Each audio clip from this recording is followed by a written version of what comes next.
L'Ikurriña, le drapeau basque, a été hissé pour la première fois à l'occasion de l'inauguration de l'Euskeldun Batzukija à Bilbao le 14 juillet 1894. Asiliako d'Ituri eut l'honneur de hisser l'Ikurriña. Il était le vétéran de cette association qui ne dépassait pas la centaine de membres.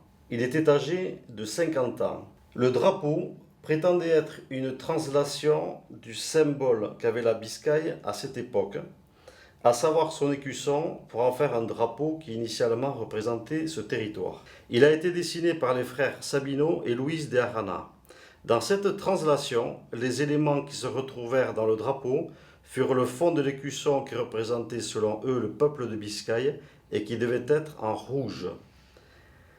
Par ailleurs, l'arbre fut également représenté par une croix de couleur verte, en faisant également référence à la bataille médiévale d'Arigoriaga et à la résistance des Biscayens à une agression extérieure.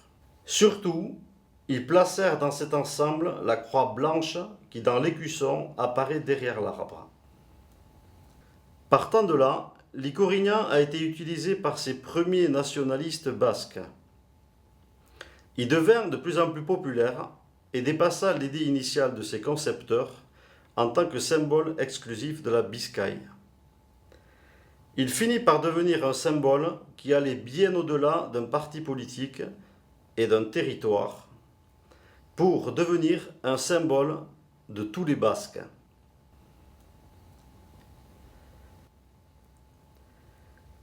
Ce drapeau devint officiel lors de la constitution du premier gouvernement basque lors de la guerre civile.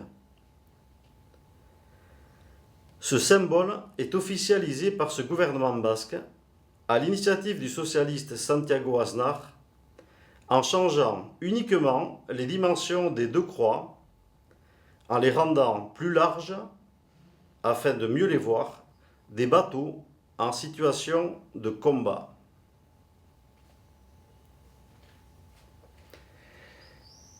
Partant de là, l'Ikurriña réussit à demeurer libre peu de temps. Le temps limité de la résistance au soulèvement de l'armée séditieuse franquiste, dirigée par le général Franco, qui imposa une dictature militaire.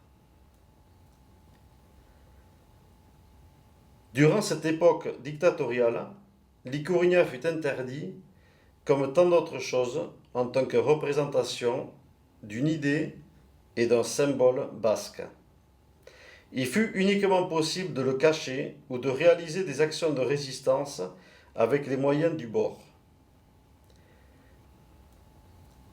Un exemple, l'utilisation de la combinaison de ces couleurs, parce qu'y compris la combinaison de ces couleurs y était persécutée.